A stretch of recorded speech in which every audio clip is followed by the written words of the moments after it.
All right, welcome to the latest episode of the Colman Power Organic Fitness Podcast. I have Alma Kelleher on the most certainly show here this week, a registered dietitian, I nearly said, dentist, as well as a hygienist. I'm going to say, Alma, welcome to the show. Hi, Colman. Thanks for having me. No problem at all. I suppose you have been on this, would you believe, I'm going to guess about, this is take two, about 4 years ago? 2021, yeah, it was. Imagine that. Goodness. That And is four, isn't it? Yeah. that is four. No, we'll chalk it down as four. And because our calendars haven't aligned over those 4 years, we still haven't met. But we're so close. We are so close. Any day now, Coleman, any day. All right. I suppose I brought you on to talk about oral health in particular. And I suppose, yeah, just let the listeners know a little bit about your background and what you're currently doing and where you're based. Super, great. So I have been working in dentistry, I want to say since 2008, which feels like a lifetime ago. I've obviously worked my way from working as a receptionist to a dental nurse to then becoming a dental hygienist. But that didn't come like straight and easy. There was obviously a road involved in it. So I've been working 10 years as a hygienist this year, and I am based in East Cork and West Waterford. And I absolutely love it. It's been a journey the last 10 years, which has led me to meeting you today and having a conversation and seeing where it goes. But yeah, I love what I do. I think that's the most important thing, Yeah. loving what you do. And you're not only, I suppose, have a full time job, you also have, I'm going to say, a hen, I guess, a doe, and children. I'm trying to use as much Irish as I can. The party, yeah. As well as a busy mom, you're also, I'm going to say, a fitness enthusiastic. That's a good way to put it. Yes, I have two kids.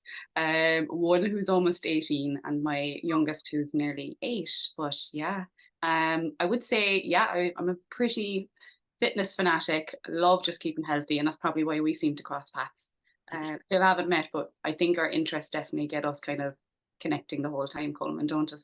Definitely between foods and exercise, and I suppose your area of expertise, kind of oral health, and that's what we're kind of going to expand on throughout the likes of this show in itself.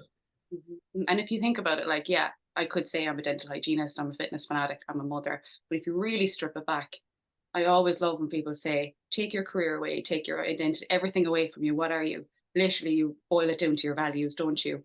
I think my main values are probably just contribution and health. And that's probably what I'm here for. That's what I personally think. Would you be the same?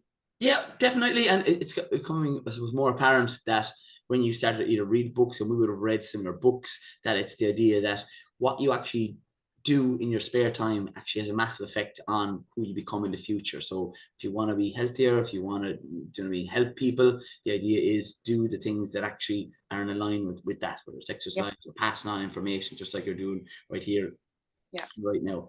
I suppose, yeah. How did you get into the career or your current position now? Tell us a little bit about your background career wise and how you got into the health industry. And an industry means how did you get healthy? How are you healthy as well, friends? Okay. Okay. So I suppose back from my leaving cert, I didn't even think the hygienist actually existed. I always thought it was a dentist or a dental nurse. I didn't know that there was this preventative side of dentistry, which when you think about it now, I think this is the way dentistry is going. So obviously didn't apply for hygiene because I didn't know it existed. And I had my first child quite young. And what happened was I ended up probably not I fall into pre-nursing, which is a nursing course that you do in the College of Commerce. Had my son, and then later on, I decided to just wait.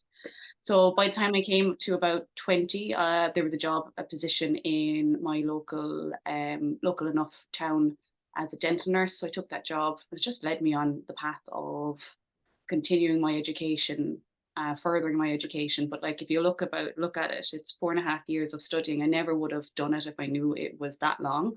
It was done in little segments. There was 18 months, there was 6 months, there was 2 years. So 2015, I graduated as a registered dental hygienist, started working more in the Midlands, almost kind of Carlow, Tipperary, and worked my way down to Waterford, now down in Cork and East Waterford, or West Waterford. And I haven't looked back, and I honestly think things happen for a reason. Like I wasn't meant to get my desired career choice, but I wouldn't change it for the world. Right now, I think I'm at this stage now where I feel I've reached not my limit, because there's only so much within our scope of practice that we can provide. And I honestly feel like I'm such a high performing dental hygienist. I try and get the best out of the time I have with patients, but there's a lot within our scope that we cannot do. And that's probably the reason why we're having this conversation today, because I have so many more ideas and expanding ideas for not just patients, but like the community, schools, doing like even what we're doing right now, we're doing some video chats. And I honestly feel like that's where health is going. It's going to be like telehealth, if that's the right way to say it. I'm not too sure. But yeah, I'm after probably going on a bit of a segment there, but you can follow on from there. Yeah, no, it's exactly what I want you to do. Just tell me what your previous past was. What was your, I'm going to say, initial, I'm going to say, career that you wanted and missed out on? Was it because of points in your leaving cert? Just to tell you, like, I didn't get. Purely, What was yeah, that? purely down to points. I wanted to be a midwife.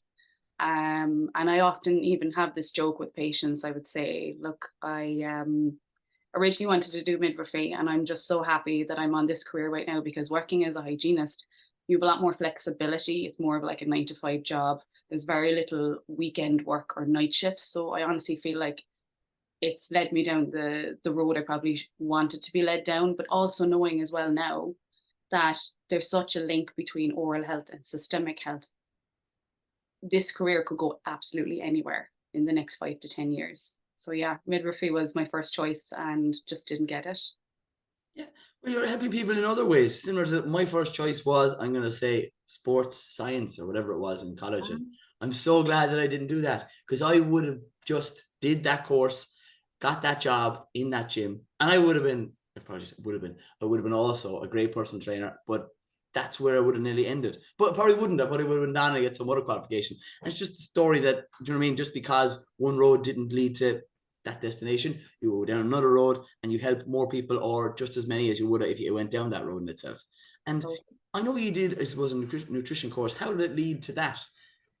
Okay, so that's where I suppose I felt like reached my limit within my scope for practice. And I was like, what else can I do more? Like, obviously, I can't give people nutritional like advice as such, because it's all about like, insurance. But I can certainly kind of like understand where they're coming from when they talk about their medications and the link it could have with their gut, the foods that they're eating, even though in college we do get quite a good bit of information on like, the effects of sugar in your mouth and etc. But having that little bit more understanding with patients from a nutrition perspective just allowed me to step that little bit further without going beyond that scope. It's probably the best way to describe it. And it's just nice to know more about myself as well, and just be able to, not just in the chair, but just give, someone walking past, oh, I know you're a nutrition coach. Can you give me advice on X, Y, and Z? It's just nice to have that bit more understanding. I honestly feel like everyone should do a nutrition course, because there's no one that's perfect in this world when it comes to the nutrition. And you're mind blown when you do start to go into it, because you can't stop once you start. It's a life skill. I love it, whether it's in a school, Yeah, it is. chat to people, or just even in conversations in sitting rooms or walking on the road. Like, everybody eats, so really it should be fine tooth comb brought into every primary and secondary school, because we all need help with our foods, because we do it every day and need to literally learn the basics, followed by the more intermediate to advanced, that helps people to live healthier lives, both oral and physical. Totally. And I think what we're doing, you and me, in a way, is that we're both trying to solve a real human issue. We're trying to obviously you're trying to like improve fitness, drop body fat, improve like markers. For me, it's also issues and emotions, because there's a lot of people that will come into me with massive like dental fear, dental anxiety. And it's just the most rewarding thing, maybe it's perhaps that I'm working more close to home now, that people kind of feel, right, I trust her. Or maybe it's just my experiences have brought me to being a very compassionate, empathetic hygienist. Would you find that yourself? Would you have a lot of people? Yeah, they want to improve on their confidence, not just one area, but that they improve on. It's just the whole health scene when they do start to see a bit of progress, whether it's, I'm going to say, in dropping a dress size, or just becoming fitter, or be able to walk up more, I'm going to say, stairs without being breathless. It's all those small things that come off the back of moving more, I'm going to say, on top of combining it with, I'm going to say, nutritious foods. Yeah, Totally. You just hit the nail on the head there. Like, there are your clients' markets. For me, where they feel they start to get their confidence back is when they come into me and they're very insecure about their gums and their teeth. And it might be a small marker on this top side doesn't bleed anymore when I floss. And it's the most amazing feeling ever that you're making a difference. And it goes beyond the gums. It's really, when you improve oral hygiene, you really do reduce your risks of so many other systemic diseases like cardiovascular disease, respiratory disease, Alzheimer's, diabetes, even pregnancy outcome as well. So that's pretty amazing. Very interesting. And that's why I love it. It isn't in my area of expertise is oral health, and that's why I brought a couple of different things, and hope we can kind of chat about those. I brought, because I'm into being healthy, I brought my two toothbrushes. I brought, what do you call this bad boy? TP or floss stick, I think. TP or floss stick. Yeah. Yeah, okay. I brought my toothpaste, okay, and then we also have the fifth item is my niece's toothpaste. All right. So let's start with so I don't know what the story is. What are your thoughts on my first toothbrush? This is for my mouth guard at night because I actually had braces and I was lucky enough to get them. I wasn't going to get them, and long story short, on my 21st week birth of my birthday, I got them. So I got them through, I don't know if it was the best time or the worst time, but I had it for my 21st anyway. And now I have a retainer that goes to the back of my teeth here and at the bottom. So do you still wear them every night? I wear it religiously. I only have one for that, one's for the top. Right, so that ones you put as you see, my teeth are, I would think, very good. I don't analyze my teeth straight away here out to the general public. It's so funny. This is the one that I brush my mouth guard with. It's a little bit rougher. It is electric, but I don't. I'm going to say typically use that. It does vibrate. What's your thoughts on this toothbrush? Let's go with that. I have a few people that would use this toothbrush. If you look at the size of it, it is a little bit on the long, like the head itself, not the base, but the head itself is quite long. And if you think about, I love that you're using it on your retainers, and it has little plastic or rubber bits. I'm just looking at it there. If you were to compare it to the other toothbrush, it's much smaller. We have small mouths, so I definitely would say a small headed brush gets into those nooks and crannies, those little hard to reach spots, you know, those molars. I do. So I love that you're using your bigger headed toothbrush for your retainers and using the smaller one then for your actual teeth. And it looks quite soft to me, the smaller. It is. Oh, you're very good. Yeah, it is soft. Yeah, because I probably have, so I'm not perfect. I typically brush my teeth a little bit hard, just because that's the way I do it. But I have to reduce it down because we've got recommendations to prevent receding of my gums up into the nether regions. So that's what I have to do, and I've been recommended a soft toothbrush. But you also put me on that route. I used to use the roughest of toothbrushes because I thought that's what got. And it's just me. It's like, oh, the harder I go, the more I get of the plaque out. No, and this is great. Like, so something that I struggle with. There's definitely more people going to be like, oh, I thought the same. Softer is actually better. Totally. I love blowing people's minds like that. And like, I always thought a hard brush was better. Yeah. Or you'll nearly know if someone is left or right-handed as well, because if they're left-handed, they'll brush harder on the right, and vice versa. If they're right-handed, they brush harder on the left. So I almost feel like a bit of a CSI detective. Oh, you're right-handed there. I already love this podcast so much right now. I'm just going feeling in my mouth with my tongue going, yeah, that's probably right. That's so funny. Great. So you would be recommending more so a smaller toothbrush and softer, but yeah, for the general public. But everyone is specific. Why would you recommend? Why is it recommended, or why are they made hard toothbrushes? Oh, that is a very good question. Like, you don't really see them in the supermarket anymore. You kind of spot them more in like your smaller retailers of, like, you know, your pound shops and stuff. Geez, I can put my hand up and say, when I was in my teens, I had braces like you, but I had it much earlier. And all I wanted was a hard toothbrush, just scrub them, just to get all that plaque off my teeth. Well, plaque is never really a problem when it's fresh. Bacteria is never a problem when it's fresh, but if it's left stagnate and ferment, you can imagine, well, now we need fermented food for gut benefits, but not plaque for gut benefits. So I always use the analogy of plaque when it is fresh. Think of your food waste bin in the kitchen. It's never a problem. There's never a smell or anything from it. But if you leave it any more than day 2, day 3, that's when there's a problem, and you need to change this bin and remove the contents. I use that as an analogy with patients. I talk about that's why plaque needs to be removed, not just brushing. But that's why we use floss, just like you're using there. You're using your floss sticks to get in between your teeth, which counts for a whopping 40% that we don't remove. So brushing will only remove 60. Even if you've got the best manual brush or the best electric toothbrush, that 40% still needs to be removed.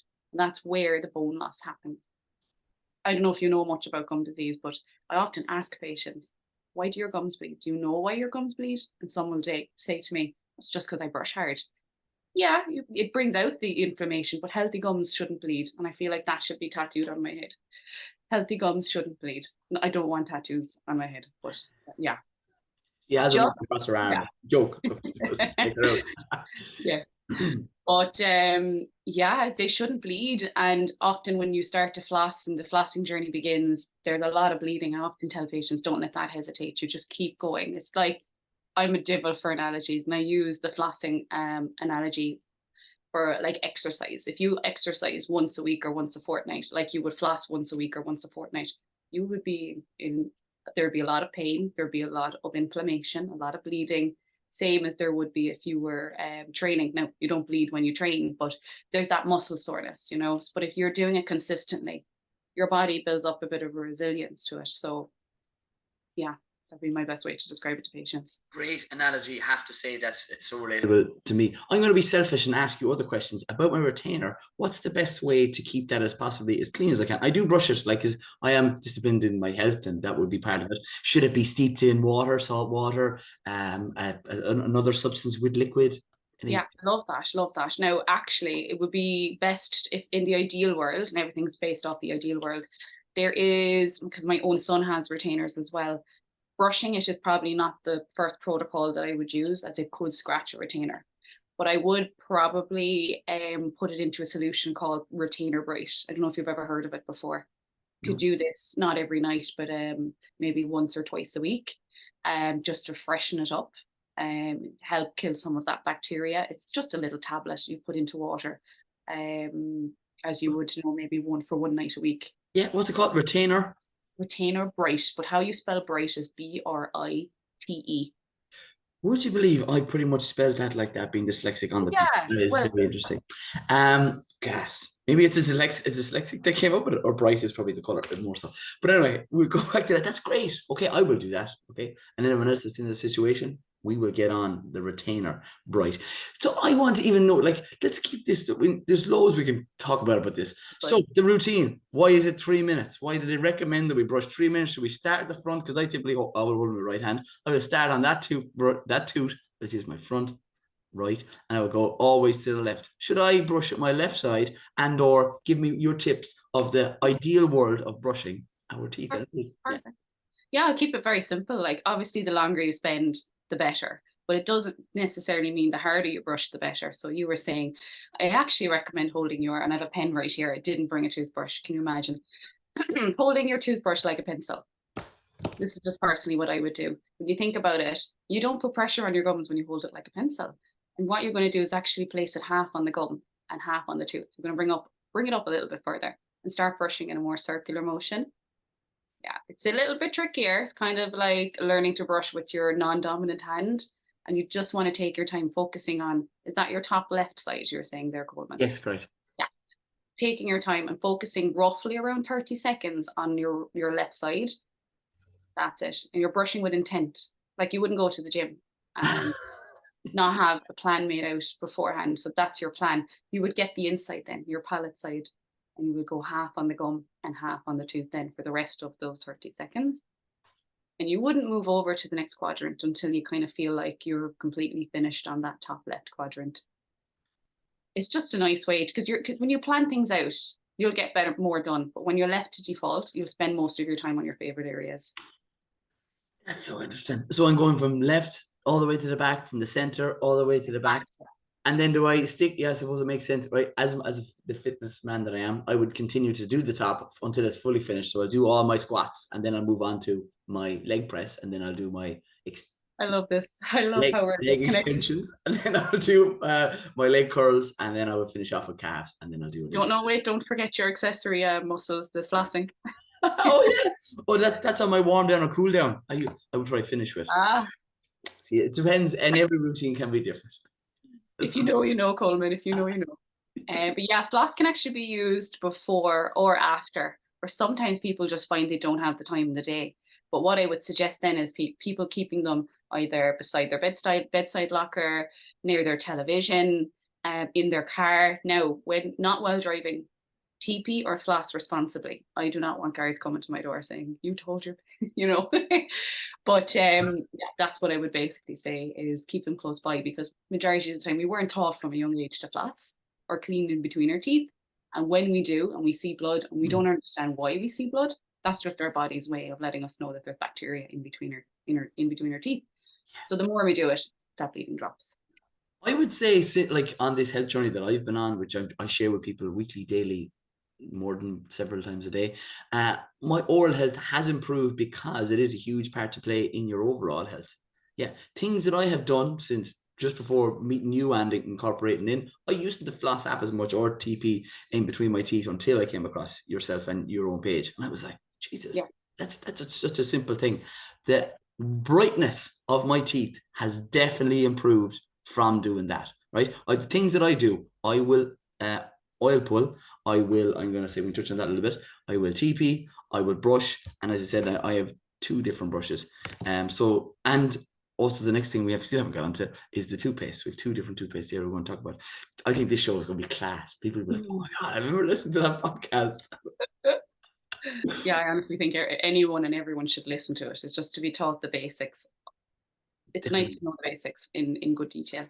Yeah, definitely. Is it something that between water pulling, I hadn't actually only till literally this month I've heard about water pulling, which is literally just putting water in your mouth, Yeah. swishing around and spitting it out. I didn't think that was a thing, but I would oil pull, and I do think myself personally that there is an improved benefit for my health. But that's in combination. It's not like what's the one food. So we'll do the analogy of always back to the food or the exercise that literally helps you to lose weight or see more results. And I'm like, it's not the one food, but Yeah. in combination, I thought that the oil pulling was able to get in between the teeth, Yeah. that I, in combination with my flossing and my brushing, that brought it on another couple of percent.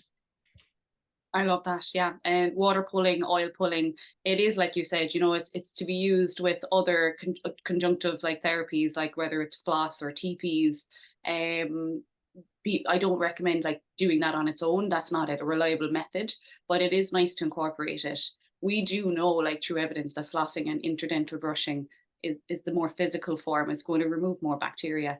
But like if it gets patients more enthusiastic, I'm all for it. Like the water flossers are great, but they need to be used in conjunction with like your floss and your little interdental brushes. Um, I noticed the last time we spoke, actually, you did oil pull as well. And one thing that stuck to me is, and I've taken this advice on as well, because I don't oil pull, is you would spit not in the sink or in the toilet, in the bin, because that's really important. It is a hard oil at the end of the day. And when the temperature cools, it's going to block up your sink. So that's a really fair point there, Colman. And I'm taking that advice on to my own patients as well. So thank you. Yeah, no, I couldn't swear exactly where I came across it, but you can also mix it with peppermint and stuff like that. But it actually is in one of the toothpastes we have here in a second, and it's kind of it makes it enjoyable. I like to do things and do as much as I can, so that's why I have two toothbrushes. I have two different types of, I'm gonna say, TPs. I don't have the other one here at the office desk, but I like to add as much stuff in as I can, and oil pulling and water pulling. And we actually didn't even explain oil pulling or water pulling for that. It's literally putting either the oil, coconut oil, typically is the one that I use. You can also use other oils. That's my preference. Then you can also just put water in your mouth and swish it around. It's getting rid of plaque, and you can further expand on that in between your teeth. Am I right in saying that? Yeah. So it gets in between your teeth, absolutely.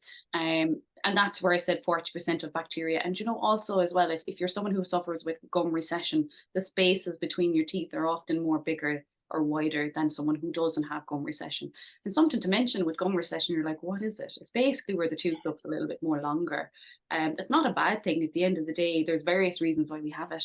Majority of the time, it's just through physical harder brushing, but there's also a genetic aspect to it as well. Maybe mom, dad, or siblings might also have a touch of it, so you'd be more susceptible to it. But then you're using, your combination of over brushing. I'm sorry, I'm listening to the rain outside. It's absolutely pouring. Yeah. It's the same. But yeah, like, so your genetic side where you'd be more predisposed to the gum recession due to your gums just being a little bit on the more how do you put it, thinner side. Like everyone's hair texture is different. And then you combine that with just overbrushing, then you are leading yourself more to recession. Do you suffer with sensitivity at all, Colman? I wouldn't say that I do, but when this is what a personal bit. When I go to the dentist, I'm nearly wincing a bit. Like I don't mind pain. I'm tough enough, lads. I'm tough enough, right? So, but when I'm at the seat back, I'm like, oh, don't go too hard. And then I only got done last week, less than a week ago. Less than a week ago today, and I'm sitting there going, and they're like, "Put your hand up if it's painful." And I'm like, "It shouldn't be that painful, should it?" But yeah, I'm sure that happens to other people too. And then for 3 days after, I'm going, Jesus, I am slower in the last week now. I'm going, Jesus, they really gave it to me. Like, but they've cleaned my teeth. So what's happening there? Okay, so it's a hard one to answer because I don't know your case, and it's a tricky one. You really put me on the spot there, Coleman. But maybe there's spots that you might be missing, so they probably went over a bit with you as well, or maybe not, or just it's like you've had a good gum workout and they're a bit tender afterwards. That's a very very good question. Yeah. Okay. Actually, can I ask you even another question? Is it a possibility for the general public to book in with yourself, Alma, or what are the protocols for that? Or are you fully booked up and you couldn't take on any more clients at this moment in time? So we work off we don't just take patients from the street. We work off that sounds very bad. But we don't take you from the street. We'd love to. But we work with, like I said at the start, we work within a certain scope of practice where we work off the referral of a dentist. So they would refer to us. Now we're trying to expand our scope of practice so that we can kind of do more in our career. The Dental Act, which is kind of a legislation which was brought back in 1985, has still not been changed. This is very political now, but we would love for it to change because dentistry, I think, is severely lacking, especially when it comes to our younger community. There's a lot of children in primary school who actually aren't seen till, if they're lucky, sometimes first year. So all throughout their whole career, their whole childhood, they haven't been seen by a public dentist for various reasons. And I do think it's just probably due to a lack of public dentists in the system. And that does need to be sorted. And that's where they want us as dental hygienists. We would love to be able to kind of provide that preventative service, go calling to schools. We aren't funded to do that.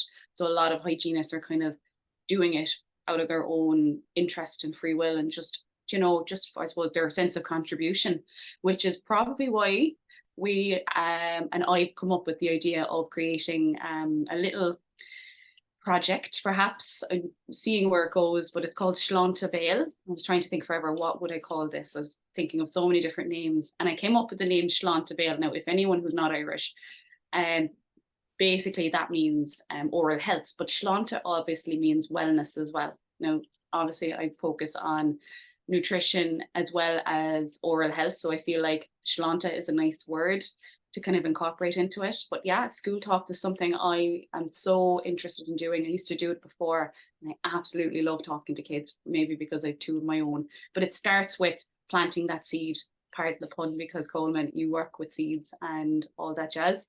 But that's basically what we're trying to do now as myself, get into schools, get into communities and just spread the awareness and the importance of even flossing from a young age, because I do believe that the earlier you do it, the better outcome you'll get later in life, because bacteria, like I said, is never a problem when it's in its early stages. And if we can get good habits going from a young age, then it's second nature to them when they're older. Something that I've never thought about. I don't know, with maybe the other people and listeners and viewers of this podcast, like oral health at a younger age. I wonder, like, it's definitely not done enough of. And I have seen you going into one or two through social media, and I'll talk to you a little bit about this after. There are, I'm going to say, businesses that do bring people in and fund this. So that's where I'm going to say touching base with that. Healthy Ireland is someone that I work with myself, going into schools, talking about education on nutrition and or the likes of, I'm going to say, growing, and exercise is linked in there too. But yeah, we can definitely look into that. Next thing I want to look at is these two toothpastes. Okay, this is the one that I currently use, and to tell you where I got it, I actually just got it. It's not at a general shop. The name of it is called On Guard toothpaste. All right, and at the bottom it says Doterra. Right? Have you ever come across this toothpaste actually? Never. I thought it was French when you showed me first. I don't know why. Oh, oui. So let's read out the ingredients, okay, from this. Okay, we have glycerin water. Glycerin is separate to water. Glycerin, glycerin. We have hydrated silica. It's quite a long list. Okay, we have calcium carbonate. We have xylitol, xylitol. Xylitol. Yeah, Xylitol. Yeah, xylitol. I actually love that ingredient. lovely. You would actually see it in your sugar-free gum, and it's used because it's very similar to fluoride. So fluoride obviously is used to help, obviously, prevent decay, but xylitol is very similar. It acts almost like fluoride without putting in the fluoride into your toothpaste. And I always say each to their own. If people want to use fluoride toothpaste or toothpaste without it, at least have something like xylitol in it, which is going to act as your anti-decay or anti-plaque ingredient. But love that. Love that it's in that toothpaste. Yeah, very cool. And I'm going to tell you, I'm not that I didn't know that that was the ingredient I was getting it for, but I knew there was more health benefits. See, sometimes I just get stuff and I'm like, I know this is better. So it's a fluoride-free toothpaste. Okay, people get to pick and choose what they eat, what they use in their mouth also, and that's the toothpaste that I use. This is a long list of at least 20 ingredients, but there is a huge amount of. I'll try quickly read through it. We have orange peel, cinnamon, bark oil. We have cloves, we have bud oil, we have cinnamon extract, leaf oil, we have comfrous oil, rosemary of fish, which is just rosemary. What else we got here? Chlorodium sauride, and more cinnamon again, right? And linalool. I just found that a funny word, so I said to that one. Linalool. Any benefits to that one? Linalool? Haven't heard of it. I haven't heard of it myself until this moment in time. Right, and now I'm picking up another branded one, Colgate, and this is typically for my 3-year-old niece. This has less ingredients in it. We have calcium carbonate, we have aqua, which is water. We have glycerin as well. That was in the other toothpaste. We have hydrate, silica. We have laurel glucoside. These names are difficult to read, and as a dyslexic, even tougher again. We also have, I'm going to say, disodium, cocolol, glucamate. We have sodium, monofluoride face. That's the fluoride there. Yeah. Is there a number on it? No, as in an amount or a number after. Amount of fluoride.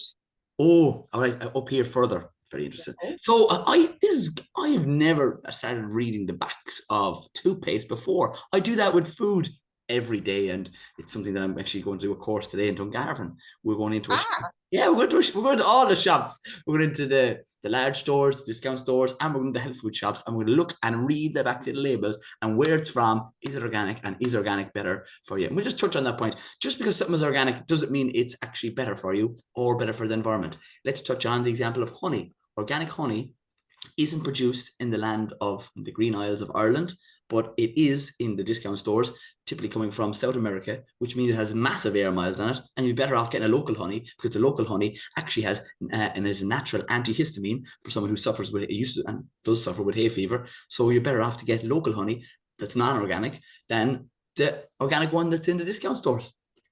That's amazing, Colman. Like, I need to get myself some y'all honey. Yeah, get on it straight away. There you go. So we've just learned not only about the likes of oral health, but also about organic honey. So go back to the number here. So sodium monofluoride is 1,450 ppm F. Parts per million fluoride. So yeah, that 1450 is it's the adequate amount to have in a toothpaste for adults and for children. But like I would say, if your niece is 3 years old, she'd only need a very small amount in between a rice size amount and a pea size amount. I know we're talking, we're like, no, but I love the detail. I love the detail. Oh my God, when Juliet. And every child is different as well. Like a lot of children may want to swallow some of it if it tastes nice or if it doesn't taste nice. So taste is everything. Even at me, at 37 years of age nearly, I love a good tasting toothpaste. If it doesn't taste nice or it's spicy, I won't use it. We're just children, basically. We're just fully grown children at the end of the day. But yeah, just making sure that they're well able to spit out that toothpaste and that you're not putting too much on the brush. The same for adults. We don't need to cover the whole length of that toothbrush. Literally a pea size is all we need. Oh my God. Oh, so what's the disadvantage of having too much other than wasting it? or if, let's say, so this might sound like a silly question, even though people always say that to me. Oh, Colman, this is a silly question about exercise and nutrition. Right. So if Juliet is putting on loads of this, what's the disadvantage? Too much fluoride in wasting product that you don't need. There is more of a chance that she's swallowing it as well, which is never nice. And there's just no necessarily like need to be using that much. Like a little goes a long way. Same with your shampoo. You know, you don't need a lot of it. You'll be going through it like there's no tomorrow. But yeah. Okay, good. Absolutely love that. Oh my God. Loved the detail there about the two different ones. Are there toothbrushes? So just to touch on those, I have no affiliation with these. Oral-B as well as Sensodyne. Is that Sensodyne? That is Sensodyne. Yeah. Are there brands that you recommend? I know previously you have sent me some toothbrushes and samples of toothpaste and TPs. Are there ones that you recommend over than others, and ones that are lower down? Brilliant question. So I'm always going to recommend a soft toothbrush, as I'd say every dental hygienist. When it comes to a manual anyway, you want the brush to be really good quality. You don't want it to be kind of mass produced where it's made poorly and it could end up micro scratching your enamel or scratching your gingiva, meaning your gums. So a good quality brush that doesn't harbor a lot of bacteria. So typically I recommend either two. This is just my personal preference. You might meet someone else who has a different preference. Sensodyne, so you 10 points there to Colman. But another brand I would recommend is Cureprox, and they're from Switzerland. They're a Swiss company, and they're made with very like good quality filaments. If you look at your brush, you're not going to be able to count the amount of filaments on a brush, but typically your average brush would have between 500 and 800 little filaments or bristles. I often say the more bristles that brush has, the softer it actually is.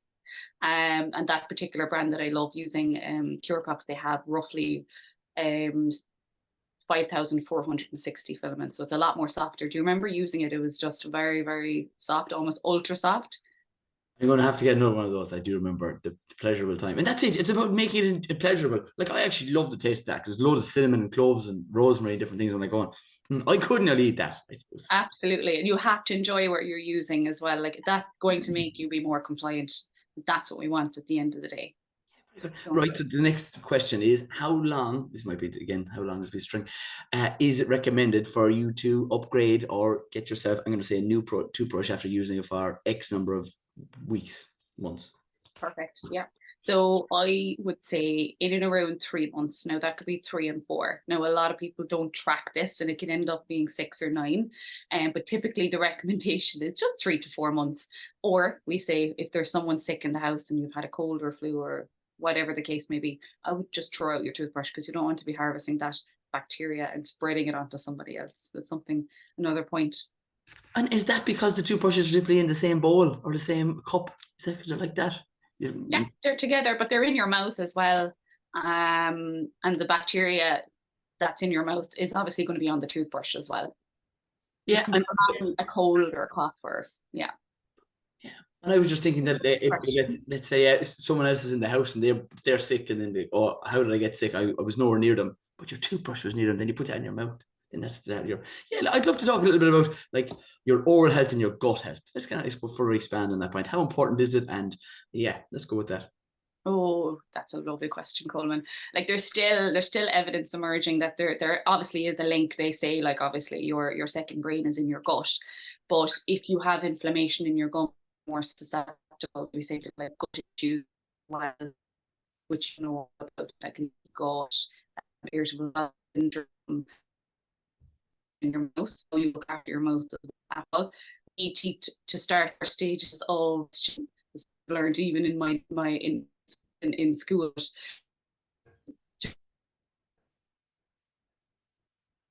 Basically, have an inflamed gum tissue, which is your classic case of gingivitis, which is just inflammation of the gums, but no damage done to the bone structures underneath. Okay, it's all about the foundations have to be stable if we want to keep our teeth. So yeah, there is links between gingivitis and gut health and periodontitis, which is a more severe form. I'm throwing out a lot of complicated words here, so I hope I'm not confusing you there. But there are just two types of gum disease. We've one that's reversible, which is your gingivitis, and then we've the other, which is completely irreversible. We're trying to manage it as best as we can, which is your periodontitis. Now, the scary thing is 80% of the population are walking around with some form of gum disease. And you think about that, like 80% is such a high number, and it could be even higher as the years go on. But it's not 80% of the severe case, it's almost 70% gingivitis, and the 10% is your severe form. So we're walking around with the preventative stage. We could easily prevent, but we're not taking action on it. It's not even that, it's just that we're not aware. Like you said there, now you're so much more aware of your oral health since you've kind of connected with people. There's people like me showing up in your feed, reminding you every day, planting that seed to look after your gums. I think that's why it's nice to have someone in your community that, you know, you can get in, have a chat with. Really going on to a bit of a tangent here now at Colman, haven't I? But that's just the type. I'm so enthusiastic. I branch out. And for people that are only listening to this podcast, so you can see it in her, I suppose, her hand expressions, the way she's really accentuating the words. Like, this is someone who is really into health, and not only just general health, but specifically oral health. Yeah, so like if you improve your oral health, there is a link of you improving your gut health as well. So get flossing, get using your intradentals, and even if you're not sure, call to your dentist. Get them to show you, get your dental hygienist to show you. One thing I am a big lover of is touch to teach approach. So I love getting a brush in someone's mouth in the practice. I'm like, if they don't, I feel like I haven't done a good job. Let's get those. And I love it. They'd say, I've never been shown how to brush before. I was like, this is literally why I walk on this earth, to put a toothbrush in your gob. That's absolutely right. I feel like everyone who's listening, this is like, oh my God, how can I book in? How can that's important to be shown how to do it. I love that myself, to show people, because there's only so much you write on a piece of paper or in the, I'm going to say, demo of holding that's kind of vividly come back to my memory now, being in primary school or secondary school in first year, they holding the big mouth of teeth and they're brushing it, but you're like, I don't know what that is. I want to do that. Or else, I have a mouth, I have a toothbrush. Can we do it? That should be a thing. Why are we not brushing our teeth in school? Just came to me. Here we go. You're really whipping out the questions there. I suppose, is it lack of resource? Is it lack of funding? Is it? But like, this is where really, you know, your enthusiasm and your contribution starts to really, for me anyway, take effect. If I plan to do Schlumber, what I'm planning on doing is resourcing toothbrushes and actually getting children to demo in the classroom. We're going to go over each and every single child on how to brush effectively. Maybe perhaps I would say it's just down to funding, but obviously there's a lot of spit going around. Your children at the end of the day could be spreading bacteria, especially around, we won't mention the C word. There was definitely none of that. I think that was all eradicated back then, but now everything seems to be slowly coming back. I think that's the only reason, Colman. Yeah, good. It popped into my head. I didn't have that written down or anything. You could do it out. I always like, you could do it outside. Do you know what I mean? Sure, you do it in the back. If one person did it at a time, there's rules of one person inside it. We'll figure it out. This is only the small logistics we're trying to figure out. Let me further expand on that, right? It's not debate. Is there anything else you want to mention before? I know I'm just conscious of your own time. We're on here well over 40 minutes. The idea is, anything you would like to mention that we haven't touched on in relation to oral health, or more certainly what you're doing right now, or yeah. I suppose, like, don't be afraid to reach out to people. You know, knowledge is power. And I feel like even with Schlumber, it's not just about community-based educational talks. Like, I would love to help even just the general public overcome dental anxiety, because it's the fear that holds a lot of people back from getting their best possible self, their best possible smile. Just improving gums and just improving overall, like, even improving your gums can improve your mental health as well. Like, I truly believe that. You know, the amount of people that would talk to me with their hand over their mouth and they want to do something about it, and it just breaks my heart. But yeah, just reach out, ask for help.